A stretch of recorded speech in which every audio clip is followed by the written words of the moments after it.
भाई नवीन नवाज जी और सभी साथी ये जो नाम लिख के आए हैं,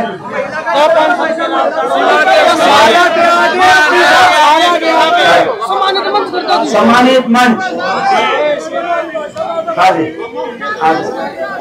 हमारी सारी माताएं और बहनें, मैं बहुत विशेष तौर से हमारी माताएं बहनें और सभी सम्मानित मंच, पिता तुल्य बुजुर्ग नौजवान साथी, जिस दिन का बेसब्री से आपको इंतजार था, जिस दिन का बेसब्री से आपको इंतजार था, वो दिन आ गया है। आ गया कि नहीं आ गया है? कोई गलती मत कर देना, ये दिन दोबारा नहीं आएगा। बीजेपी की सरकार एक अत्याचारी सरकार, एक सरकार जिसने घोर न्याय किया हो जनता के साथ। 10 साल जिसने हरियाणा को विकास और खुशहाली की पटरी से उतारने का काम किया हो, इस सरकार से पीछा छुड़ाने का दिन आ गया है। इन पे पांडा छुटाओगे कि नहीं छुटाओगे? नहीं बताओ। मैं अपने गांव में आया हूं, डीगल गांव में। मैं आज सबसे पूछना चाहता हूं अपने गांव से। अरे ये भी ठीक, ये ठीक चल रहा है ना? आवाज आ रही है पीछे तक? हेलो, इसमें बोले हैं कि ये पिछले, ये ठीक चल रहा है, ये ठीक चल रहा है। ये इसमें बोलने के पल्ले में जब ले भाई, तीनों ले लिए, ठीक है भाई।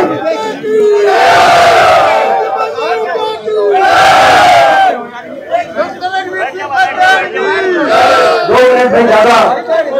आप समझ सकते हो कि आज के मेरे कार्यक्रम के फिगर में आने के क्या मायने, इस बात को आप जरा समझना अपने दिल में और अपने दिल से।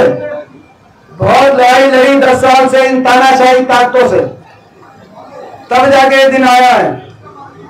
एक ऐसी सरकार जिसने हरियाणा बहुत नुकसान कर दिया, विकास और खुशहाली की पटरी से उतार के हरियाणा को बेरोजगारी में देश में नंबर 1, अपराध में आज हरियाणा को देश में नंबर 1 बना दिया। एक ऐसी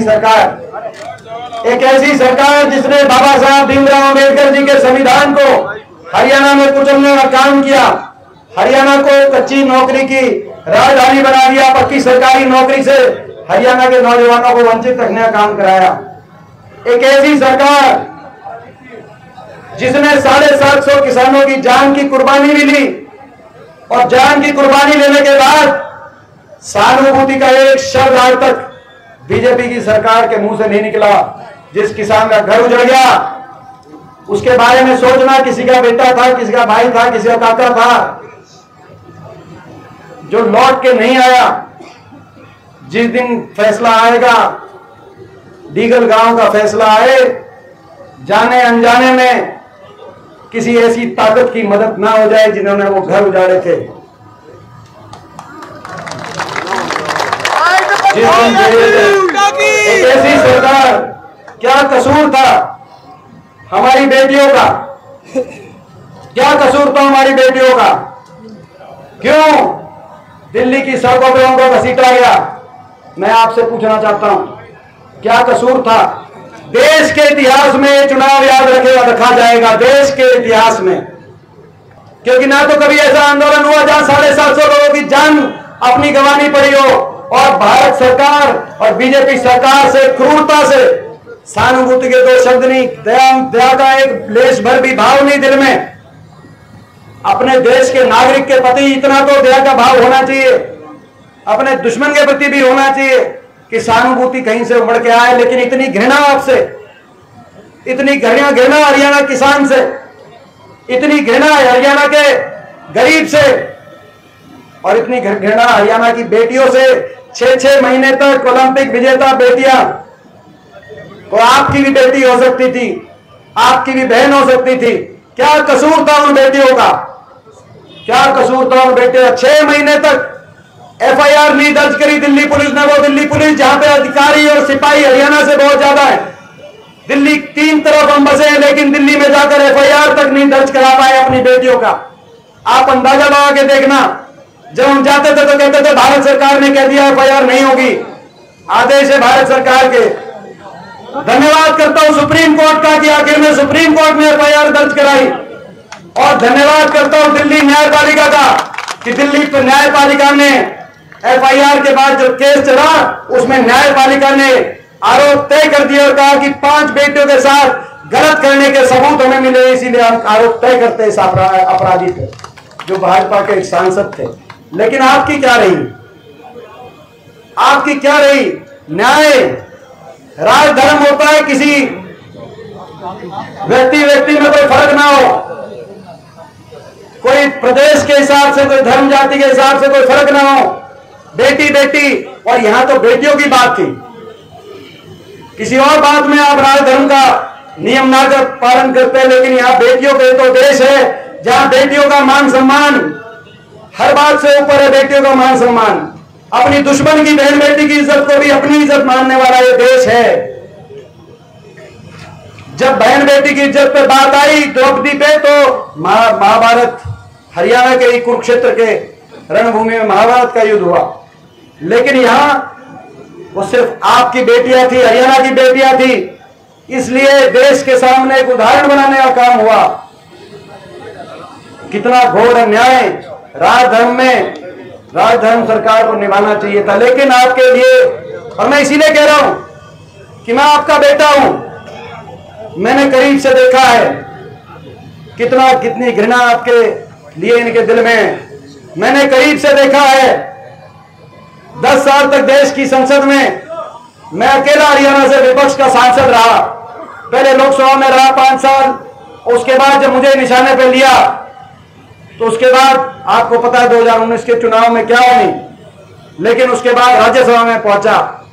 और जब मैं अकेला इन तानाशाही ताकतों से लड़ता था, मैं क्यों लड़ता था, क्यों इनके निशाने पे था, क्यों पूरी बीजेपी झोंक दी गई 2019 में कि दीपेंद्र वापस नहीं आना चाहिए लोकसभा में, क्यों प्रधानमंत्री 3-3 बार आए, और क्यों रात के अंधेरे में जिस दिन गिनती हुई फौज के पहरे में रात को 4 बजे नतीजा डिक्लेयर कराया, मैं क्यों इनके निशाने पे था? मेरी व्यक्तिगत दुश्मनी नहीं थी, मैं आपकी आवाज था, मैं आपके लिए न्याय के लिए लड़ाई लड़ता था, इसीलिए मैं इनके चुपता था।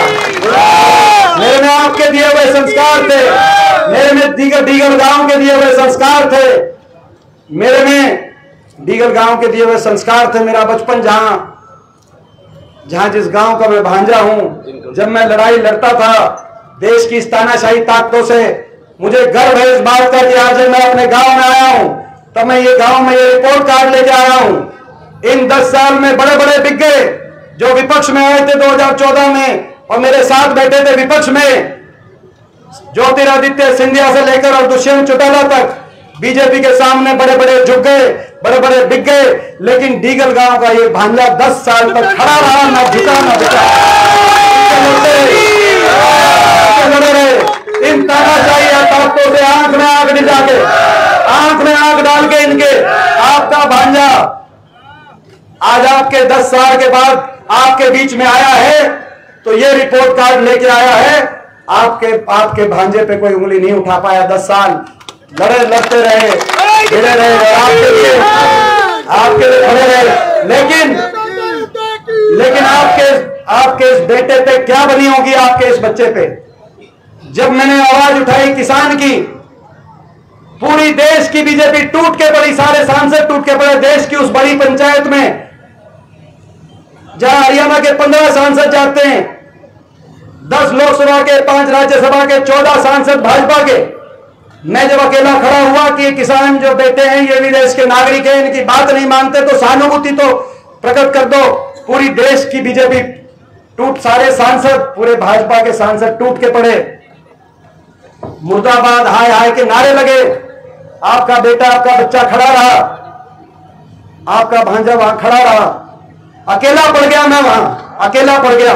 मेरे जी पे क्या बनी होगी आप सोच के देखना, सोच के देखना। उस महफिल में आपका बच्चा हूं, मेरे पे क्या बनी होगी आप सोच के देखना।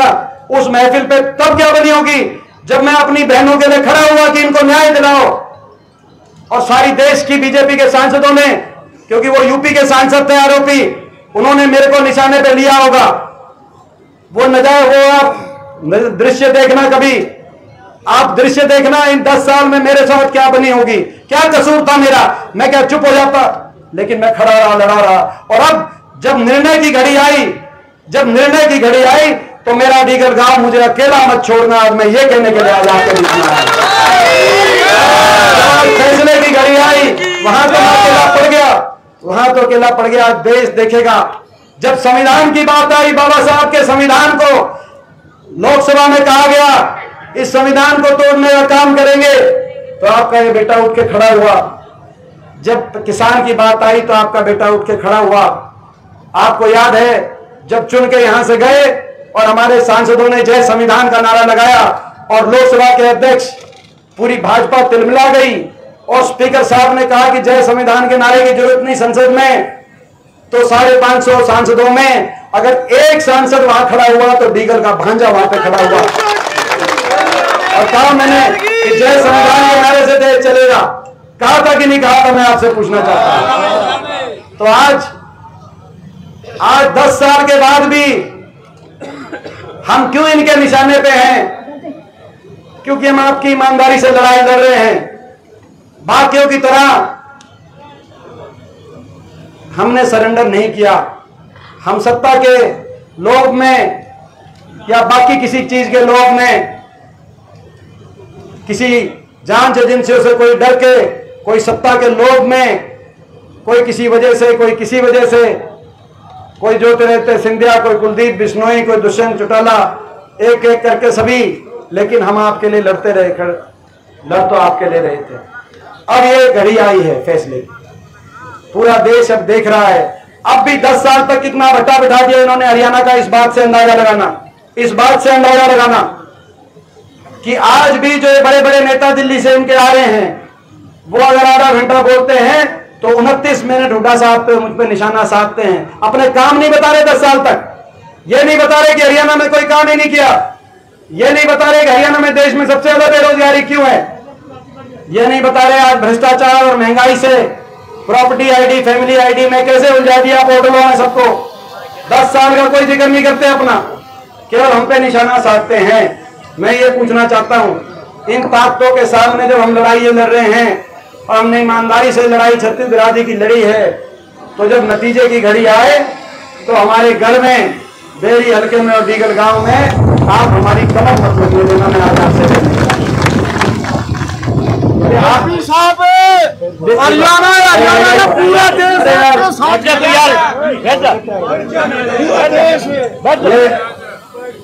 आप हमारी कमर मत लगने देना। अरे इन्होंने बहुत तोड़ दिया समाज को। 10 साल तक समाज को तोड़ दिया बीजेपी ने। 10 साल तक समाज को बहुत तोड़ दिया बीजेपी ने। कहीं धर्म पे तोड़ा, कहीं जाति पाति पे तोड़ा। और अगर हम अब भी नहीं समझेंगे ये, और इन्होंने वो धर्म और जाति पाति पे तोड़ा, हम गांव गोद पात पे अगर तोड़ने की बात करेंगे तो फिर तो बीजेपी से हमसे क्यों लड़ाई करवाते हैं? फिर तो इन्होंने बतेरा तोड़ लिया। मगर मैं आज एक संकल्प ले रहा हूं, ये तोड़ेंगे और हम जोड़ेंगे, छत्तीस बिरादरी को जोड़ेंगे, हरियाणा को आगे लेके जाएंगे। ये तोड़ेंगे और हम जोड़ेंगे। कोई ऐसा काम मत करना जिसमें भाजपा का कोई फायदा हो। और वो काम कोई भी, अगर हाथ के निशान से बाहर कोई वोट जाएगी, चाहे वो अपने बेरी हल्के में हो, चाहे वो डीगर गांव में हो या कहीं पूरे प्रदेश में, हाथ के निशान से कहीं बाहर वोट जाएगी, वो वोट किसी ना किसी तरीके से बीजेपी को मदद पहुंचाने का काम होगा। ये मैं आज आपसे कहना, चुनाव ऐसा चुनाव आपने देखा होगा, जेपी दलाल का बयान आया था कि भाई हमें पता है लोग खिलाफ हो गए, लेकिन हम कई उम्मीदवार उतारेंगे। जैसे पिछली बार दुष्यंत चौटाला और निर्दलीय उम्मीदवार हमने उतारे थे, हम उम्मीदवार उतारेंगे और जन भावना को हम बदलने का काम करेंगे। और जन भावना को नहीं बदल पाए और फिर भी कांग्रेस के विधायक आ गए, तो विधायकों को तोड़कर मध्य प्रदेश, महाराष्ट्र की सरकार बनाने का काम करेंगे। ये जेपी दलाल का बयान है। तो ये जो सारे उम्मीदवार हैं पूरे प्रदेश में, आपने देखा इस राजनीति को आपको समझना है। ये साम दाम दंड भेद की बहुत शातिर पार्टी है। हम सीधे लोग हैं, ये शातिर पार्टी है। इस तरह के उम्मीदवार उतारे गए हैं जो कहीं ना कहीं विपक्ष के वोट में सेंध लगाने के लिए, कांग्रेस के वोट में सेंध लगाने के लिए और दोबारा से भाजपा को कुर्सी पे हरियाणा में बिठाने के लिए जो उम्मीदवार कांग्रेस की वोट काट कर भाजपा का रास्ता आसान बनाए। पूरे प्रदेश में ऐसे उम्मीदवार, कोई जेजेपी पार्टी से, कोई इनेलो पार्टी से और कोई निर्दलीय, जैसे यहां पर ऐसे उम्मीदवार उतारे गए हैं। और भाई मैं आपसे कहना चाहता हूं, ऐसे उम्मीदवारों को राम राम करना, मान सम्मान देना, लेकिन इतिहास का ये क्षण आप उनको कहना, इस क्षण में जब पूरा देश देखेगा कि भाई पूरा देश देखेगा कि बेरी और डीगर गांव में ये जो कुश्ती हुई है, दंगल हुआ है, इसमें किसकी कड़ लगेगी, तो आप गुजरात वालों की कड़ लगा देना, दीपेंद्र की कड़ मत लगवाना। लड़ाई कहां है उस बात को आप समझना, लड़ाई कहां है उस बात को आप समझना, ये मैं आपसे कह रहा हूं। जहां तक बीजेपी वालों को मैं कहना चाहता हूं, आप साजिशें षड्यंत्र रचो, आप निर्दलियों को उतारो, दुष्यंत चौटाला जेजेपी के उम्मीदवारों को उतारो, इनेलो के उम्मीदवारों को उतारो। हम गांव गांव जाएंगे, आपकी साजिश और षड्यंत्र का पर्दाफाश करेंगे। साजिश षड्यंत्र को कामयाब नहीं होने देंगे। कांग्रेस बड़े बहुमत के साथ पूरे प्रदेश में कोने कोने से एक ही आवाज आ जा रही है, बीजेपी जा रही है और हुड्डा साहब के नेतृत्व में कांग्रेस पार्टी की सरकार आ रही है और सरकार आएगी।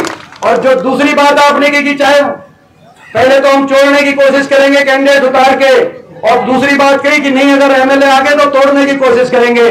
तो मैं ये भी कहना चाहता हूं बीजेपी वालों को कि जो आपकी पहली तो हम फेल करेंगे, और दूसरी जो आपकी बात है कि एमएलए तोड़ने की बात, ये डॉक्टर रघुवीर सिंह कादियान जैसे हमारे साथी हैं, हुड्डा साहब के साथी, मोदी क्या, ये डॉक्टर रघुवीर सिंह कादियान जी हैं। बीजेपी वालों चुनौती देते हैं, मोदी क्या आप रूस से पुतिन को भी बुला रहे तो भी ये हुड्डा साहब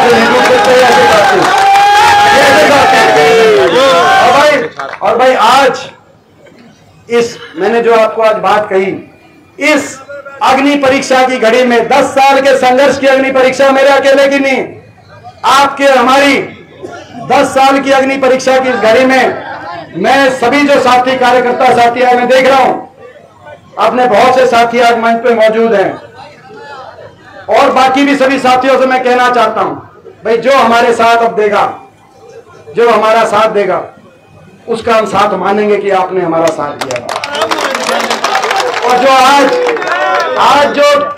आज जो हमारा ख्याल नहीं रखेगा उसका हम कैसे ये मानेंगे आगे कि उसने हमारी बात, आज आप हमारी बात सभी कार्यकर्ता साथियों से कहना चाहता हूं, हाथ खड़ा कर भाई, एक बार हाथ खड़ा करके आज हमारी बात रखोगे नहीं, ये पंचायत का फैसला है और ये पंचायती फैसला है। भाई ये न्याय के लिए लड़ाई जब लड़ी जाती है तो हर बात से ऊपर उठ के ये लड़ाई आपकी सरकार बनाने के राह जाने लग रहा है। अपना इलाका आगे जाएगा, अपना हरियाणा आगे जाएगा, नौजवान के भविष्य को आगे लेके जाएंगे। हर वर्ग के लिए आपको पता है खुशहाली के हम काम करेंगे। देश में सबसे ज्यादा 6,000 बुढ़ापा पेंशन की बात हो, पहली कलम से 6,000 बुढ़ापा पेंशन कराने का हम काम करेंगे। माताओं और बहनों को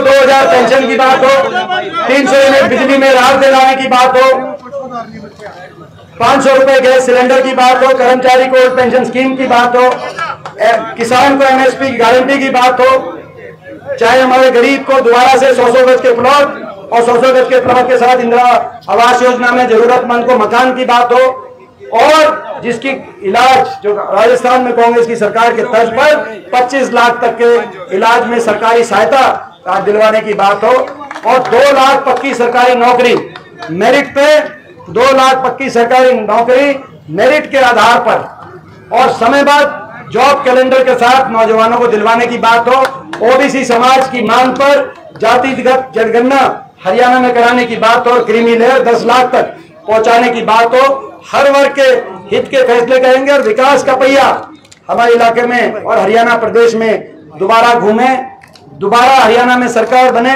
कांग्रेस पार्टी की।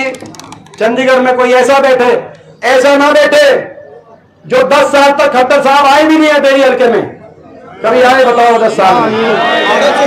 और ऐसा ना बैठे, और कितना घमंड होगा, आपकी कितनी परवाह होगी, मगर कोई ऐसा बैठे जिसको हर पल बेरी हल्के की, डीगल गांव की, इस इलाके की हर पल परवाह हो कि भाई ये इलाका आगे कैसे जाए, अपना गांव ऐसे आगे कैसे जाए। अपने गांव की तरफ से कई बातें मांगे भी आई कि सरकार को लाभ करना। पहले गांव में पिछली बार जब आए थे तब मैंने कहा था कॉलेज, आज ITI की बात भी आई है। तो भाई जो है, मैं समझता हूँ पूरे हरियाणा प्रदेश में एक ही गांव है, सांगी में भी दोनों चीज नहीं है, मगर एक छारा में दोनों चीज है, ITI और कॉलेज। दूसरा गांव अपना डीगल गांव हरियाणा में बनेगा, जिसमें दोनों और आज ITI की बात आई, सिटी की शेप देंगे। और भाई इसको एक शहर का शेप, चाहे कई बातें आई हैं, 4 लेन सड़क की बात आई।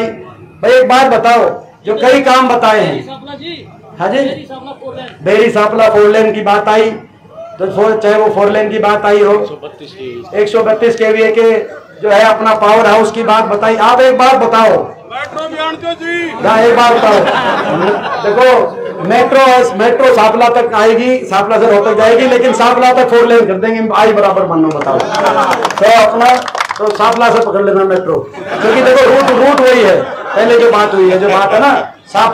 मगर ये देखो ना, 10 साल में हमने 81 किलोमीटर मेट्रो बनवाई थी अपने टाइम में। बहादुरगढ़, गुड़गांव, फरीदाबाद, बहादुर और बल्लभगढ़ को जोड़ा था। 10 साल में एक खंबा मेट्रो का बीजेपी ने नहीं बनवाया, एक खंबा।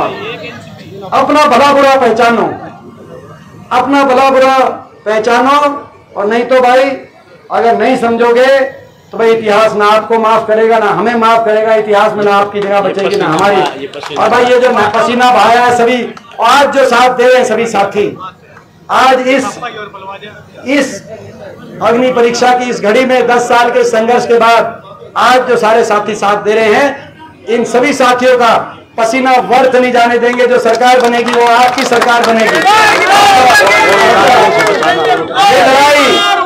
ये लड़ाई हरियाणा के भविष्य को बचाने की लड़ाई है। ये लड़ाई हरियाणा के नौजवान के भविष्य को बचाने की लड़ाई है। ये लड़ाई बाबा साहब भीमराव अंबेडकर जी के संविधान को हरियाणा बचाए रखने की लड़ाई है। ये लड़ाई जय जवान जय किसान के नारे को इस देश में बचाए रखने की लड़ाई है। ये लड़ाई जय संविधान के नारे को इस देश में बचाए रखने की लड़ाई है। तो इस लड़ाई में न्याय की लड़ाई है। ये किसान के, गरीब के, मजदूर के सम्मान की लड़ाई है। हमारे बेटियों के सम्मान की लड़ाई है। अपने इलाके को विकास के रास्ते पर आगे लेके जाने की लड़ाई है। इस लड़ाई में मुझे पूरा विश्वास है। मेरा अपना गांव और मेरा अपना गांव में मुझे पूरा विश्वास है, जिस दिन नतीजा आएगा और एक एक वोट गिनी जाएगी, मेरा गांव डीगल पूरे हरियाणा प्रदेश में नंबर 1 पे आएगा। मुझे ये विश्वास है, मुझे विश्वास है, मेरे को इस बात का विश्वास है। और मैं देखो काम, ये जो सारे आपने काम बताए, एक एक मैं पढ़ भी नहीं रहा, और आपको ये विश्वास है मुझ पे। आपने मुझे बरत के देखा है, सरकार में भी देखा है। इस इलाके को ऊपर लेके जाने के लिए मैंने उस समय, तब तो मेरा नया अनुभव था, मैं नया बालक था, लेकिन फिर भी दिन रात अपना घर बार छोड़कर इस इलाके को ऊपर लेके जाने के लिए मैंने उस समय क्या किया था, वो भी आपने देखा है। तो भाई आपने वो देखा है। मेरा विश्वास अपने गांव पे है और इस इलाके पे है, और आपका विश्वास मुझ पे है। मुझे पता है, दिल और आत्मा आपकी जानती है कि भाई अगर ये मौका मिलेगा तो भाई दीपेंद्र तो रात को सोते हुए भी डीगल के बारे में सोचेगा। ये आपको पता है। और ये जो काम लिख के दिए, आपको पता है कि ये काम जो नहीं भी लिख के दिए, ऐसा नहीं हो सकता कि 10 साल तक 10 दिन भी, अगर 10 दिन भी यहाँ नहीं आऊं तो भाई 10 साल तक कोई मुख्यमंत्री नहीं आया। ऐसो कोई मदद मत करना जाने अनजाने में किसी निर्दलीय को वोट देकर। अगर हमको 10 दिन अगर यहाँ नहीं आए, 10 दिन नहीं, तो ही जी नहीं लगता भाई हमारा। तो देखो आज मैं क्या कर सकते हैं, ये दूर। तो भाई इन बातों को समझना, इन बातों भाई होगी, सारी बात हो गई यार। ऐसे एक एक बात होगी भाई। मैंने मोटी बात ये कह दी, अगर भाई कोई बात गलत है तो मैं पंचायती तौर से कह रहा हूँ, मोटी बात आप हमें ही कह देना। लेकिन जिन ताकतों से लड़ाई है, दिल्ली की तानाशाही ताकतों से, भाई ऐसी ताकतों का हमारे इन ताकतों के आगे हमारी तमखण बनना लगन दियो, थारे खातर छाती हम अड़ाए रहेंगे। ये मैं आज आपको कहते हुए आपका बहुत बहुत